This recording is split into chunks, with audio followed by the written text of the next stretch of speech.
15.5 বছরে আওয়ামী লীগ দেশকে হিটলারের গ্যাস বাক্স বানিয়েছে। এর ভয়াবহতা থেকে কেউ রেহাই পায়নি বলে জানিয়েছেন জামায়াতে ইসলামীর আমির ডাক্তার শফিকুর রহমান। তিনি আরও বলেন, জনগণের পাচার হওয়া অর্থ ফিরিয়ে আনা সহ পাচারকারীদের দেশে ফিরিয়ে এনে বিচার করার দাবিও জানান জামায়াতের আমির। ইসমাইল সর্দারের প্রতিবেদন।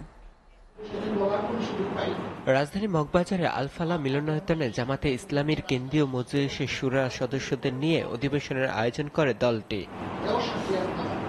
15.5 বছরে আওয়ামী লীগ যে নির্যাতন করেছে তার প্রতিশোধ নয়, বরং আইনের আওতায় তাদের বিচার করতে হবে বলে জানিয়েছেন জামায়াতের আমির ডাক্তার শফিকুর রহমান।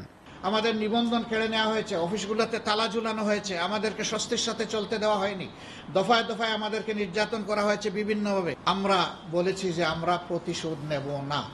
প্রতিশোধ না নেওয়ার মানে হচ্ছে আমরা আইন হাতে তুলে নেব না, কিন্তু সুনির্দিষ্ট অপরাধ যিনি করেছেন তার বিরুদ্ধে মামলাও হবে এবং তাকে সে মামলায় শাস্তিও পেতে হবে। 15.5 বছর ধরে যে সমস্ত অপরাধ করা হয়েছে সেইটারও বিচার করতে হবে। শুধু জামাত ইসলামী নয়, এখানে বিরোধী দল বিএনপি, উলামায়ে কেরাম, বিভিন্ন ধর্মীয় সংগঠন, তাদের উপরেও একই ধরনের তাণ্ডব চালানো হয়েছে।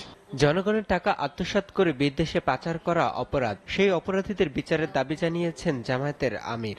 এই অর্থ 18 কোটি মানুষের, এদেরকে আইনের আওতায় এনে দুনিয়ার যেখানেই থাকুক এদেরকেও ফিরিয়ে আনতে হবে, অর্থও ফিরিয়ে আনতে হবে, এবং এই ক্ষেত্রে সবাইকে সোচ্চার ভূমিকা পালন করতে হবে। এদেরকে কোনোভাবেই ক্ষমা করা যায় না। এরা জাতির দুশ্মন, এরা ডাকাত, এরা লুঠেরা। আওয়ামী লীগ সরকার নারীদেরকেও নানাভাবে নির্যাতন করেছে বলে জানান ডাক্তার শফিকুর রহমান। কনক সরওয়ার তার বোন রাখার সাথে কি আচরণ করা হয়েছে এটার সাক্ষী আপনারা। সে মাকে নিয়ে গেছে, বোনকে নিয়ে গেছে, কোন অসভ্য জগতে আমরা ছিলাম। ইসমাইল সর্দার, এসএটিভি, ঢাকা।